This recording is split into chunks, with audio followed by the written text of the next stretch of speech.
The trading station Harmony Point hung in the void between three star systems, a massive wheel of metal and glass that spun slowly to create gravity for its inhabitants.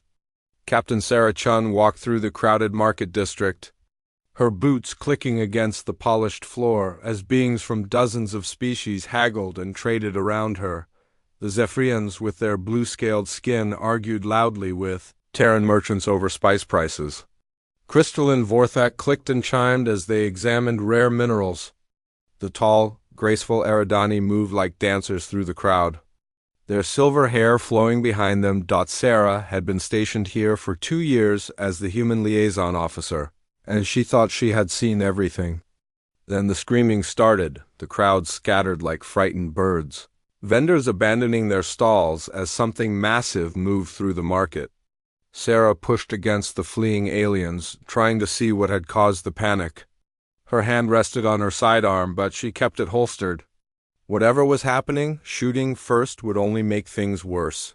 Through the chaos, she saw her. The creature stood nearly 3 meters tall, with 4 powerful arms covered in dark chitinous plates that gleamed under the station's lights.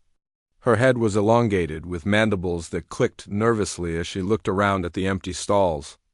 Razor-sharp claws extended from her fingertips and bony spikes ran along her spine. To most beings in the galaxy, she looked like death itself. "Skax," someone whispered behind Sarah. "It's one of those monsters." Sarah had heard the stories. The Skax were warriors from the Outer Rim, a species so fierce and brutal that most civilized worlds had banned them from their territories. They were said to be mindless killers who knew only violence and hunger. The Galactic Council had labeled them as hostile and dangerous to all other forms of life, but as Sarah watched, she saw something the others had missed. The creature's movements weren't aggressive. They were careful, almost timid. Her large, dark eyes darted nervously around the market, and her lower set of arms hugged something close to her chest. Her mandibles clicked in what Sarah recognized from her xenobiology training as a distress pattern. "Stay back, human," warned Crix, a Zephyrian security guard who had appeared beside her. His scaled hand was already on his weapon. "That thing is dangerous. We need to contain it before it kills someone." "Wait," Sarah said, raising her hand. She had noticed something else. The Skax was holding something small against her chest, protecting it. "Let me try to communicate with her first. Are you insane?" Crix's eyes widened. "That's a Skax warrior. They don't communicate. They only destroy." Sarah ignored him and took a step forward. The Skax noticed her approach and went very still, her forearms tensing. Sarah could see the muscles beneath the chitinous plates coiling like springs. One wrong move and those claws could tear her apart in seconds. "Hello," Sarah said in Standard Galactic, keeping her voice calm and low. "My name is Sarah. Can you understand me?" The Skax tilted her head, studying Sarah with those large, dark eyes. For a moment, neither of them moved. Then, very slowly, the creature nodded. "Good," Sarah smiled, taking another careful step closer. "You're scared, aren't you? This place is very different from your home." The Skax's mandibles clicked rapidly, and Sarah caught a glimpse of what she was protecting. It was small and pale, wrapped in what looked like ship's blanket. A baby. Understanding hit Sarah like a physical blow. This wasn't a monster on a rampage. This was a mother protecting her child. "You have a little one," Sarah said softly. "That's why you're here, isn't it? You need help." Behind her, Sarah could hear Crix calling for backup. More security guards were gathering, weapons ready. The Skax noticed them too, and her protective posture became more defensive. She backed toward the wall, clutching her baby closer. "Please," Sarah called to the guards without taking her eyes off the Skax. "Don't come any closer. She's not here to fight. She's here because she needs help." "Impossible," Crix snarled. "Skax don't ask for help. They take what they want by force." But Sarah was looking into the creature's eyes, and what she saw there wasn't rage or hunger. It was desperation and fear. "What's wrong with your baby?" Sarah asked, taking another small step forward. The Skax watched her approach but didn't retreat this time. The creature made a sound, low and mournful, that needed no translation. It was the sound of a mother watching her child suffer. Sarah was close enough now to see that the baby wasn't moving much. Its breathing was shallow and labored. Whatever was wrong, it was serious. You came here for medical help, Sarah realized. The station has the best medical facilities in 3 sectors. But they won't treat you because of what you are. The Skax nodded again, and for the first time she spoke. Her voice was rough and deep, but the words were clear. They ... fear, no help, baby ... dying. The simple words hit Sarah harder than any weapon could have. Here was a being that the entire galaxy had written off as a monster, and she was just a mother trying to save her child. I'll help you, Sarah said firmly. I promise. The Skax stared at her for a long moment, as if trying to determine whether this small human could possibly keep such a promise. Around them, the security team grew larger and more restless. Crix was speaking urgently into his communicator, probably calling for reinforcements. Sarah, he hissed. Step away from that thing. You don't know what it's capable of. But Sarah did know. She was capable of love. Of desperation? Of the same fierce protectiveness that any mother would feel for her child. What's your name?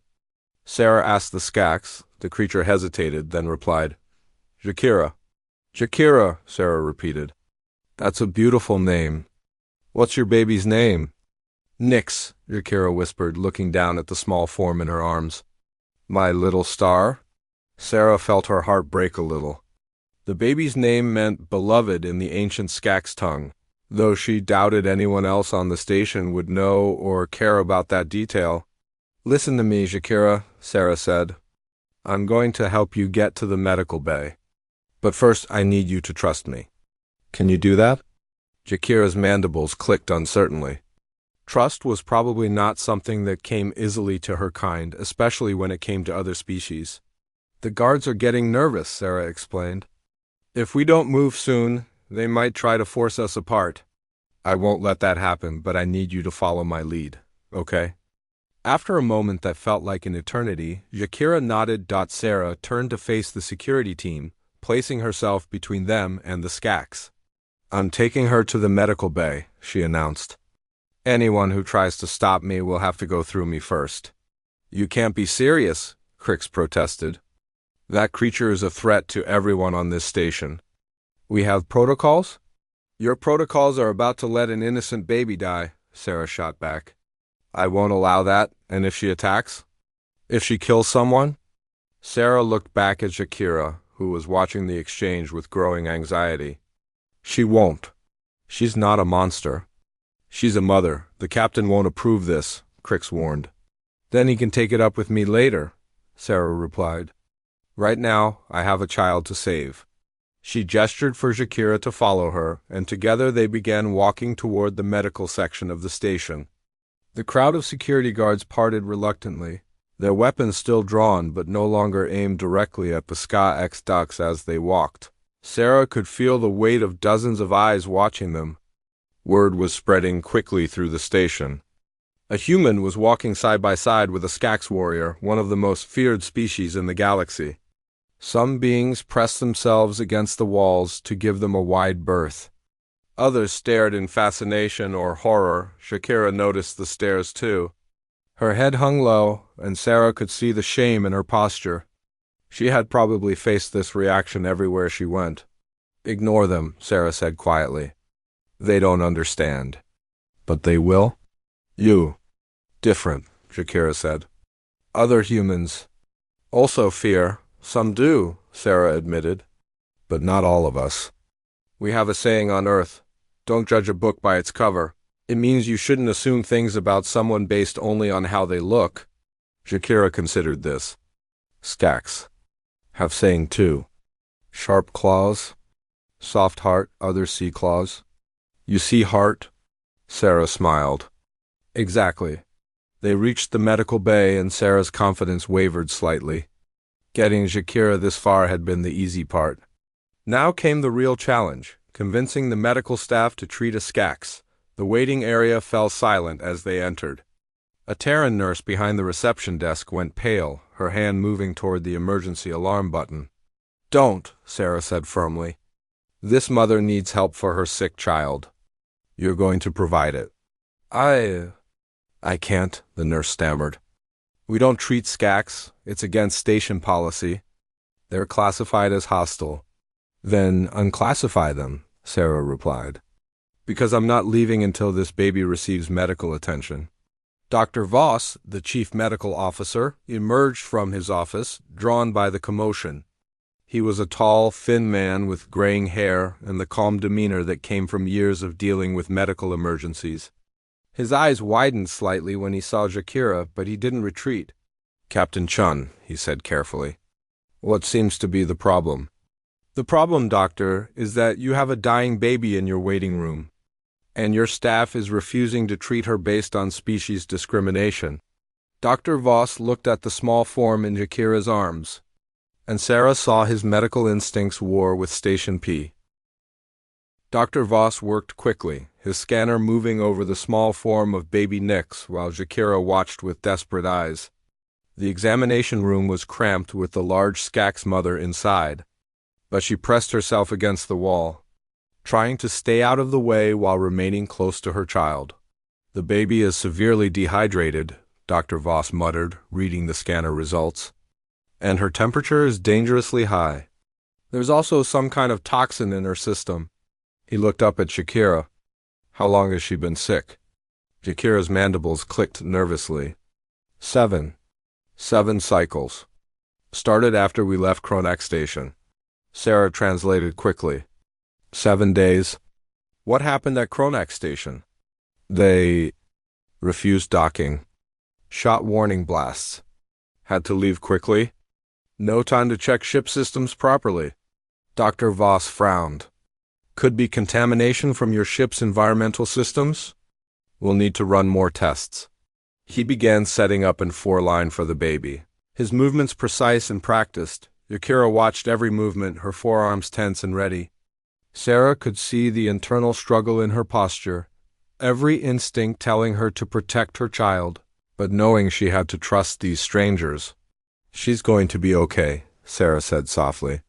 Dr. Voss is the best. I've treated hundreds of species, the doctor confirmed, carefully inserting the tiny 4-needle. The basic biological needs are usually similar across most races. Fluids, nutrients, removing toxins. He paused. Though I've never treated a SCAX before. Because no one would let you, Sarah said pointedly, before Dr. Voss could respond. The examination room door burst open. Captain Rodriguez strode in, his face flushed with anger, followed by Crix and several security guards. Chun! What in the hell do you think you're doing? His eyes fell on Shakira, and his hand moved to his weapon. Get away from that thing immediately. That thing has a name, Sarah said, not moving from beside the examination table. And she's not going anywhere until her baby is treated. This is a direct violation of station protocol, Rodriguez snapped. SCACs are banned from our medical facilities. They're dangerous. The only dangerous thing here is your prejudice, Sarah shot back. She gestured to Jakira, who had backed further into the corner, clearly terrified by the armed men. Look at her, Captain. Really look. Does she look like a monster to you? Rodriguez did look, and Sarah saw a flicker of uncertainty cross his face. Jakira was crouched protectively near her baby, but her posture was defensive, not aggressive. Her large eyes were fixed on baby Nix, and even the hardened captain couldn't miss the raw love and fear in that gaze. Regulations are regulations, he said, but with less conviction. We have standing orders about SCACs. They're classified as hostile. Based on what? Dr. Voss interjected, surprising everyone. I've been reviewing their file while working. Every single incident involving SCAC's violence has been in response to attacks on them first. They've never initiated hostilities. Sarah seized on this. They're not monsters, Captain. They're just ... different, and we've been too afraid to see past the differences. The Galactic Council. Rodriguez began. The Galactic Council is made up of species that look like us? Sarah interrupted. Pretty, symmetrical, familiar. The SCACs don't fit that mold, so they get labeled as monsters? Shakira spoke up from her corner, her deep voice heavy with sadness. We know. What you think of us? We stay away. 'Cause no trouble. But baby was sick. Nowhere else to go. The simple honesty in her words seemed to affect everyone in the room. Even Crix lowered his weapon slightly. How far did you travel to get here? Dr. Voss asked gently. 12 systems, Shakira whispered. Every station. Every world ... They turn us away. This was last hope. 12 systems. Sarah felt sick thinking about it. A mother traveling across half the galaxy, desperately seeking help for her dying child, only to be turned away again and again because of what she looked like. Captain, Sarah said quietly, we have a chance to do something right here. To save a life. Isn't that more important than following rules written by people who've never even met a Skax? Rodriguez was quiet for a long moment, studying Shakira and her baby. Sarah could see the internal battle playing out on his face. Duty to regulations versus basic human decency. The decision was taken out of his hands. When baby Nix began to convulse. She's having a seizure. Dr. Voss said urgently, moving to stabilize the infant. I need to get her to the intensive care unit immediately. Shakira made a sound like a wounded animal reaching for her child. Nix, it's okay, Dr. Voss said firmly. But I need to work. You have to trust me. The next few minutes were a blur of activity. Dr. Voss called for his team, and soon the examination room was filled with medical personnel. Sarah watched them work with professional efficiency. And she noticed something important. Not one of them hesitated to help because the patient was Skax when faced with a sick child. Their training took over. We need to move her now, Dr. Voss announced.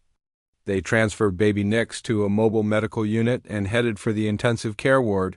Shakira tried to follow, but Crix stepped in front of her. You can't go in there. It's restricted. She's the mother, Sarah said firmly. She has the right to be with her child. Not according to station regulations, Rodriguez said. Though he sounded less certain than before, Dr. Voss stopped the medical team. Actually, Captain, as Chief Medical Officer, I have authority over all medical decisions on this station.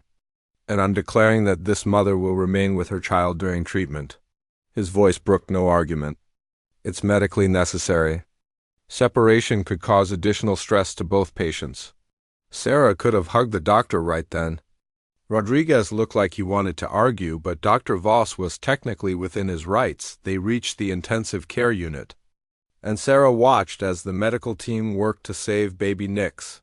Shakira stood beside the small medical bed, her large hands hovering over her child but not quite touching. Afraid of interfering with the life-saving equipment. Talk to her, Dr. Voss suggested quietly. Many species respond to familiar voices even when unconscious.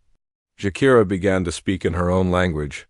The harsh-sounding words somehow transformed into something beautiful by the love in her voice. Sarah didn't understand the words, but she understood the meaning. This was a mother singing to her child, telling her to fight, to come back. Hours passed. Sarah remained in the waiting area, fielding increasingly urgent calls from Station Command and the Galactic Council. Word was spreading that a Skax had been allowed into the medical facility. Some were outraged. Others were curious. Captain Rodriguez sat beside her, looking tired. You know this is going to cause problems, he said.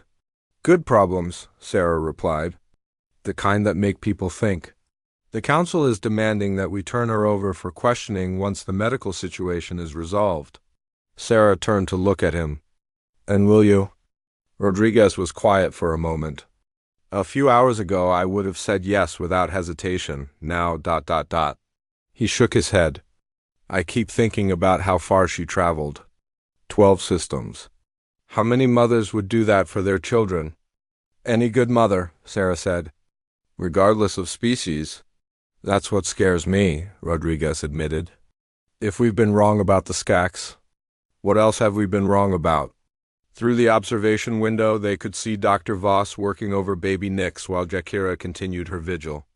The Skax mother hadn't moved from her child's side in 6 hours. Dr. Voss emerged from the intensive care unit, removing his surgical mask. His expression was cautiously optimistic. "The baby is stable," he announced. The toxin was a synthetic compound, probably from contaminated recycling systems. "We've been able to filter it out of her system, and the fever has broken." Shakira sagged with relief, her forearms shaking. She will live?" "She live?" Dr. Voss confirmed. "She's a fighter. Just like her mother." Sarah felt tears in her eyes. They had done it. They had saved her, but their celebration was interrupted by the arrival of a Galactic Council security team. Unlike the station guards, these beings were armed with military-grade weapons and wore the unmistakable armor of Council enforcers. "We're here for the Skax," their leader announced. He was a tall Centaurian with pale blue skin and cold eyes. "By order of the Galactic Council, she's to be taken into custody for questioning." "On what charges?" Sarah demanded. "Violation of restricted space protocols. Endangering civilian populations. Failure to comply with species isolation orders." "Those are ridiculous," Dr. Voss protested. "She came here seeking medical help for her child." "Irrelevant," the enforcer replied.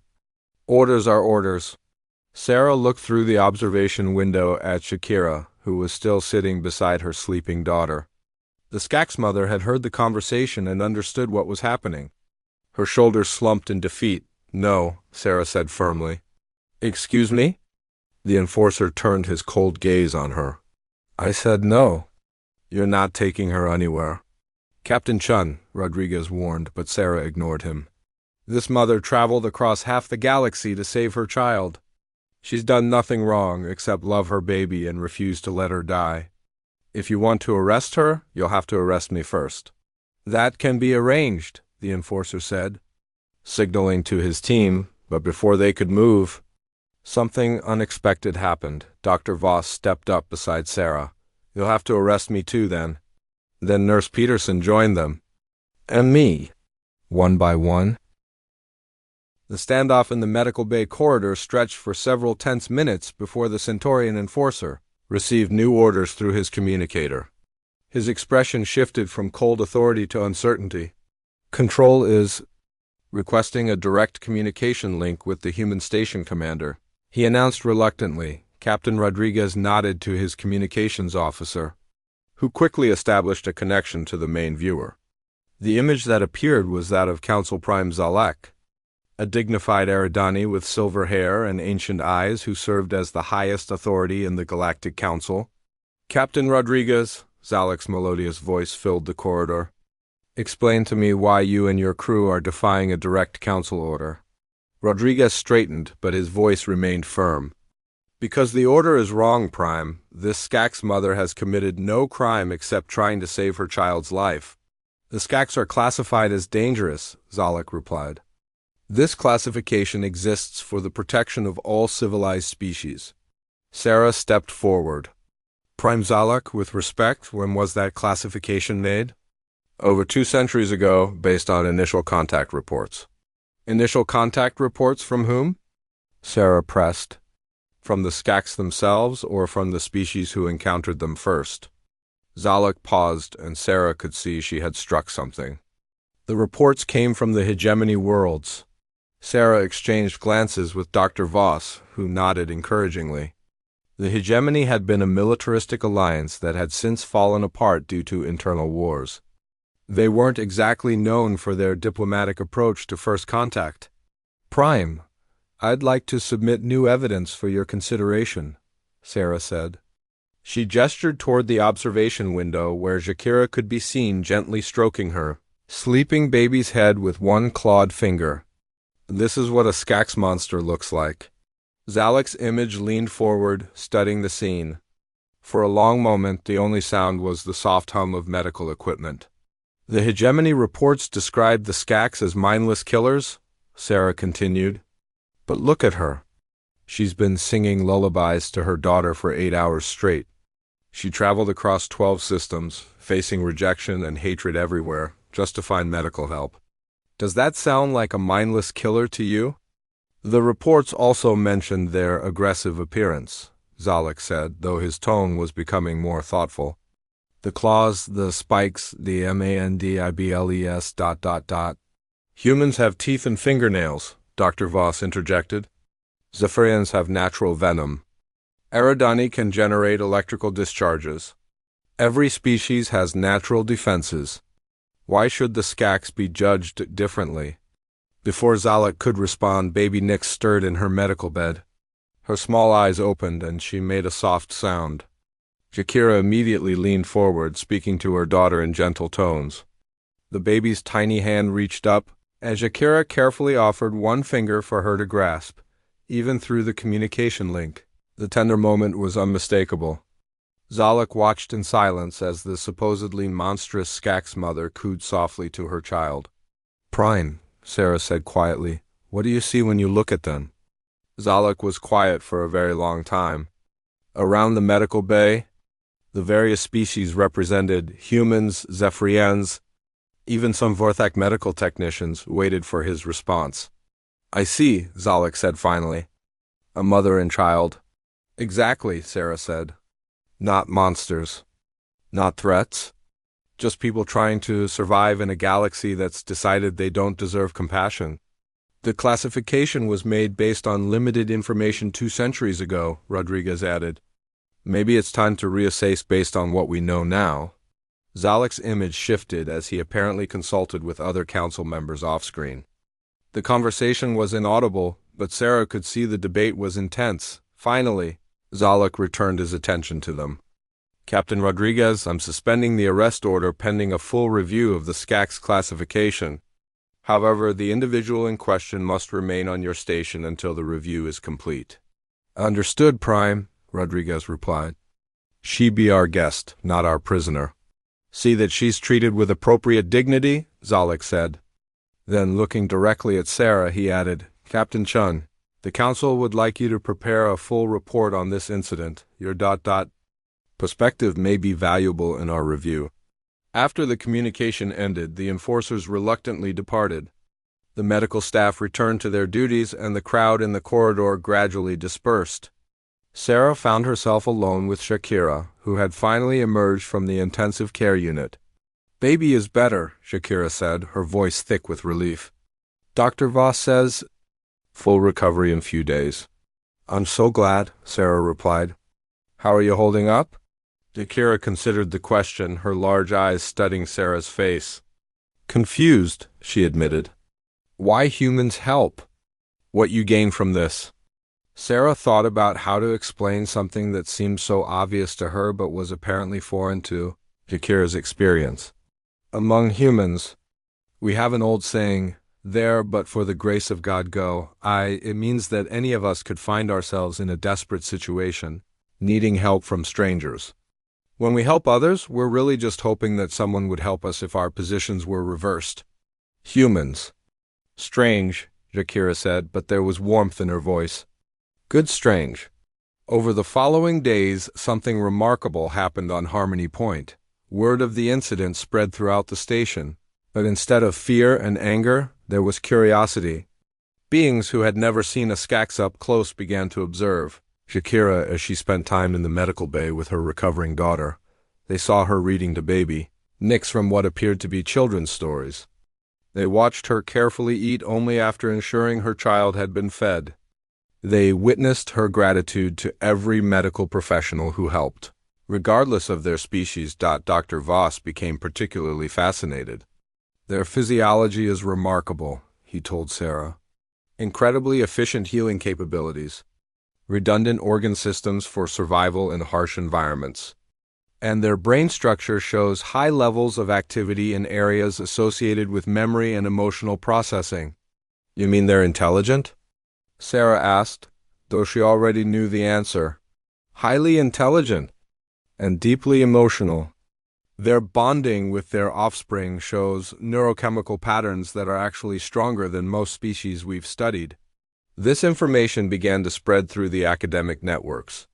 Xenobiologists from across the sector requested permission to visit and study this peaceful interaction with a Skax for the first time in galactic history. A Skax was being studied as a person rather than a threat. The breakthrough came when Shakira was approached by Dr. Yena. a vorthic crystalline being who specialized in interspecies communication. Dr. Yena had developed a universal translation matrix that could handle the most complex linguistic concepts. Your people have literature? Dr. Yena asked through her translator, her crystal formations chiming softly. Stories, songs, histories, Shakira confirmed. We remember everything. Is sacred duty? Would you share some with us? What followed was the first formal cultural exchange between the Skax and other galactic species. Shakira shared stories of Skax history, their struggles to survive on harsh worlds, their deep reverence for family and memory. She spoke of the pain of being constantly rejected, of watching other Skax die from treatable illnesses because no one would help them, but she also shared their achievements. The Skax had developed sustainable technology for surviving in environments that would kill most other species. They had art forms based on bioluminescent displays that were breathtakingly beautiful. They had philosophical traditions about harmony with harsh environments that could teach the galaxy much about survival and adaptation. The sessions were recorded and broadcast across the galactic networks. For the first time, people heard a Skax speak about love, loss, hope, and dreams. They heard the pride in her voice when she talked about her daughter, the sadness when she described her people's isolation. Sarah watched these sessions with growing amazement. The galaxy was beginning to see what she had seen from the first moment, not a monster, but a person. The day came when baby Nyx was declared fully recovered. She was a healthy, happy infant who gurgled and reached for anyone who approached her bed. Her large, dark eyes were bright and curious, and she showed the same calm intelligence as her mother. Time to go home? Shakira asked of Dr. Voss, though there was uncertainty in her voice. Actually, Dr. Voss said, we have some options to discuss. Captain Rodriguez entered the medical bay, carrying an official-looking document. The Galactic Council has completed their review, he announced. The Skax classification has been changed from hostile to misunderstood. You're free to travel anywhere in Council space. Shakira stared at him as if she couldn't believe what she was hearing. Anywhere? Anywhere, Rodriguez confirmed. But more than that, the Council is establishing a formal first contact protocol with your people. They want to open diplomatic relations. They want to learn from you, Sarah added. Your technology, your culture, your ways of surviving in places others can't. Shakira was quiet for a long moment, processing this information. Then she looked at Sarah with those deep, expressive eyes. What of you? What happens to human who started this? Sarah smiled. I've been promoted. The Council wants me to serve as the first official human ambassador to the Skax people. If you'll have me. Would be honor.